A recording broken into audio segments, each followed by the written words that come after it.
signes que l'on peut observer, ça va être une tendance à haleter, à augmenter la fréquence de la respiration. Cela sera groupé avec d'autres symptômes, en particulier une congestion des muqueuses, c'est-à-dire une coloration rouge qui va apparaître au niveau de la muqueuse de la bouche ou les muqueuses conjonctives.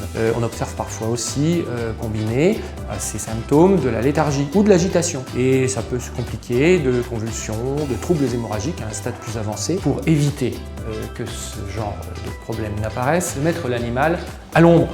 Ne pas le laisser en pleine chaleur, bien entendu. Surveiller la température. Si vous voulez, la température d'un chien ou d'un chat, on va situer aux alentours de 38,5-39. Si vous dépassez largement les 39,5 et surtout au-delà de 40 degrés, et là il faut se poser la question de l'appel d'un vétérinaire. J'attire également votre attention sur les races qui sont particulièrement sensibles à la chaleur. Il s'agit des chiens et des chats d'ailleurs, de races à face écrasée, type bulldog persan, qui ont une plus grande difficulté à respirer.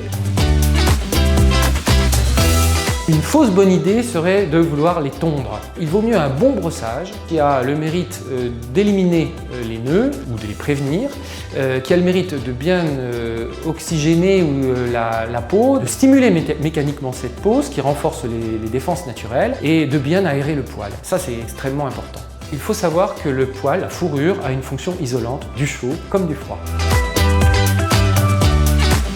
Pour les voyages, eh bien, ce sont les mêmes précautions qui s'appliquent que pour nous autres, les êtres humains.